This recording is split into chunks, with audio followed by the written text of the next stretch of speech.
the Dream 100 Show. The epicenter of influence, collaboration, and exponential growth. You're about to discover the power of relationships. Dream 100 relationships. And you're one relationship away from a totally different business and life. This is your host, Michael Tesner.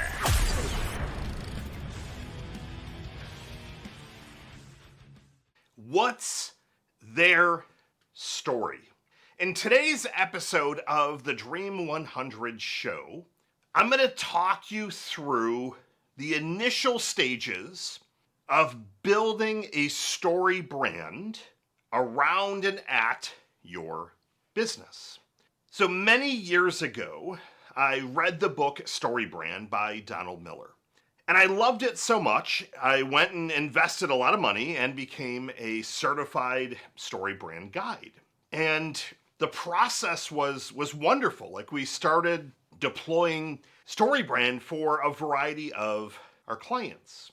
And then I fell off the wagon, which we'll talk a little bit about in today's episode, around the most important piece, the StoryBrand. But to put my money where my mouth is, as well as to continue living out the core value at every one of my businesses, this core value is a non-negotiable, including ones that you would think would have nothing to do with this. It's lifelong learners. I decided to fly down to Nashville the last couple of days and spend time with Donald Miller and re-up my StoryBrand guide certification and get back on the wagon, because I so firmly believe that this is one of the biggest missing components to how businesses communicate. Everyone is in this crowded sea, this crowded zone, like everyone's saying the same thing. Based on the seasonality right now, I'm getting bombarded by landscaping messages. Email, Facebook ads, Google ads, door hangers, all of them say the same thing. We've been around for 20 years. We have a A+ rating on the Better Business Bureau. We can give you the best price. We can make your lawn look nice. Like, they're the same messages. Same thing. The reason that I'm calling this episode What's Their Story is because all of those things are about you. At the highest of level, when it comes to StoryBrand, this is the most important thing that you need to not even just learn and get on the bandwagon with, but this is what's going to be the cornerstone of everything as we build on it the next couple of weeks. And that is that you are not the hero in the story. You're not the knight in shining armor. Your customer, your prospect, is the hero. And you are simply there to be their guide. So instead of look at me, look at my amazing product and services, and I'll talk through a few examples of how this works out. But instead of like it being about you, what's your story? Well, I founded this landscaping business 20 years ago. We want to use organic stuff. We cut the lawn a certain way. We only use these mowers, and that stuff it's fine and dandy. And I still want it to be within your content somewhere, but what I'm going to start to have you do over the next couple of weeks is to actually retool the way that you're communicating. And that means how you're communicating on your website, and your emails, your follow-up sequences, your letterhead, your direct mail. Many landscapers right now are getting ready to invest thousands and thousands of dollars in things like every door direct mail, postcards, inserts into like the different coupon things, and you're gonna blend in. Now, some of those coupon things are tough, but they usually show a decent return. But if you know that every other landscaper is using the same messaging, good prices, good ratings, how do we stand out? Well, we put your family, your client, as the hero. So instead of your content saying, look at us, 20 years in the business, maybe a headline is calling out, giving them peace of mind, giving them the nicest looking yard on the block. And that's a headline, rather than click here to fill out a quote for landscaping services. So point number one, your prospect or your customer and or both need to be constantly positioned as the hero. Different example, completely different example. Funeral home. You would think that you're positioning yourselves as the hero in this story. We've been around for a while.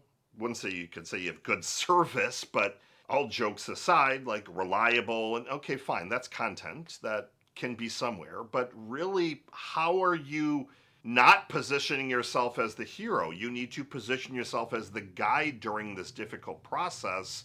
And really, what you're selling is peace of mind. Peace of mind. You're not selling the casket or the crematory stuff, cremation, and you're selling peace of mind during this process, and you're going to guide them through the process. If you've got an e-commerce business, you're not selling your products. You're selling a new version of themselves. Let me repeat that. You're selling them a new or better version of themselves. This is one of the, I wouldn't even say 101 because most marketers don't understand this concept. When you think about human psychology and persuasion and different things like that, there's certain languaging that needs to be used that's going to resonate. Why do you think that people like Dan Kennedy have done so well writing direct response sales letters? Because he understands human psychology. He understands what words and phrases and how he spends 80% of his time on a headline, for example, to get people to continue reading. But I can assure you that when he's writing content, his headlines aren't going to talk about the features and benefits. They're going to talk about a transformation. One of the many businesses that we work with sells tents, tables, bounce houses, and everything in between for the event rental business. So you could say they've been around for 50 plus years and they have tons of experience, but that again is putting them as the hero. I would rather see their content, and we haven't deployed StoryBrand for them yet, so I'm using them as a live example and thinking about this on the spot. I'd rather see them, again, as the guide in this industry. So they're going to leverage their 50 plus combined years of experience, it's probably higher, to guide you towards event rental success. But they're not selling products. They're selling the ability for you to make a second income. They're selling you the ability to make more money. They're selling you products that literally can help transform your life because it starts with the financial side in this respect. They're not selling you a bounce house that's reliable. They're not selling you great tents and tables and chairs. There's a lot of people that sell a similar product. But what's interesting as I'm thinking about this live is that almost all their competitors, everyone says the same stuff. Everyone says the same thing. Click here to buy, and great, we've got the best price. That's not putting your customer as the hero in the story. That's not taking that event rental person who is grabbing $25,000 that they've taken 5 years to save up for because they want to make some more money for their family and start this business. You make that person the hero of your story and their transformation part of the story, and you as their guide in the process. The same thing going back to the landscaper of putting your prospect as the hero.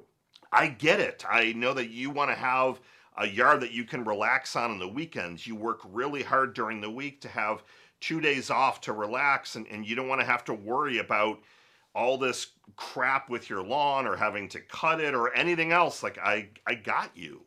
We're going to be your guide throughout the summer to make sure that you have the nicest looking yard, that you have the most amount of free time back. That's what you're giving them. You're not just giving them weekly lawn cutting.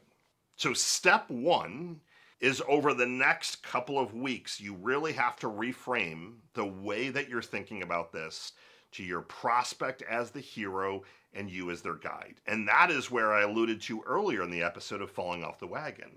I have this weird, I wouldn't say weird, but I've got this savior complex.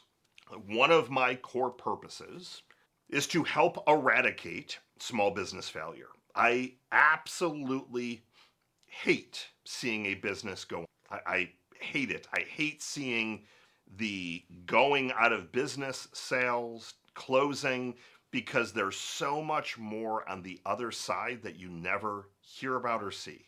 Even as I'm thinking about this out loud and saying it, and if you're new here, I don't prep for these podcasts. I have a list, a couple of topics. I don't have notes. I love to do these ad lib, so you're getting me live in the moment. I'm thinking on my feet, and I'm not giving you something that's scripted. But as I'm thinking about, another business closing, my chest is already getting tight because I've been in that. I've closed businesses. And then I also interviewed hundreds of businesses that got to at least $500,000 a year in revenue and then ultimately closed, either went bankrupt, closed, stopped, etc. They went out of business, ceased to exist. And that has all of these negative things that happen. Think about it. You start a business, look at yours. If you were to have to close, you've got employees potentially, your family's livelihood, the community, all the businesses that you frequent. It affects many, many people. It cascades. And I'm sharing that because I wanted to be the hero, and it was like, look at me, I've helped save these businesses, and I can do the same for you. And that's when I fell off the wagon. I was then the hero in the story rather than these small business owners saying, look, it shouldn't be this hard. There's got to be a better way to succeed in business. I'm back on the wagon. And it's all about centering yourself around your prospect as the hero and you as their guide. So over the next couple of weeks, we're going to talk through the process. So I want you to think about that piece that I've said 3 or 4 times on this call because I'm trying to embed it in your mindset. And then I want you to start to look at all the marketing that you're putting out there. And I hope you start to realize that you are confusing and overcomplicating the heck out of everything. One of the other amazing things that I love about StoryBrand is that it simplifies your customers. I keep saying customers. I use them somewhat interchangeably, customers, prospects, but making it easier for your prospects to say yes. So if I come to your landscaping website, I want to know the 3 process. What's first? Step 1, you're going to schedule a no-cost consult. Now you could say that's in person, it could be a drone, it could be you're doing a Google Earth thing. So maybe it's schedule a quick Zoom meeting, takes 10 minutes. Step 2, receive your personalized quote, review options. Step 3, schedule your first date of service. 1, 2, 3, easy. Not click and learn about all the different things and what type of cut you like, all this craziness. And then you make it easy to take that first step. Great. So if step 1 is to schedule a consult, that button is everywhere on their website, everywhere. You're putting that as step 1 on every piece of your marketing. You're not going to say, schedule a consult, call us, email us, visit us on Facebook, leave a review. I just proofed an email that someone sent to their database and it said that exact thing. Click here to view our sale, like us on Facebook, reply if you have questions, call us in. We also speak, there was like 15 messages in that email. You've got to make it simple. So over the next couple of weeks, we're going to retool your website from a content standpoint. We're going to simplify things, and then that's going to go into the other areas of marketing. Fasten your seatbelt, get ready for the ride. I promise you that implementing StoryBrand, and I'm going to give you the 101 version, can help drastically separate you from the pack. Get out there, take some action. It's Michael Tazzer signing off. Good morning, good afternoon, and good night. I'll see you next week.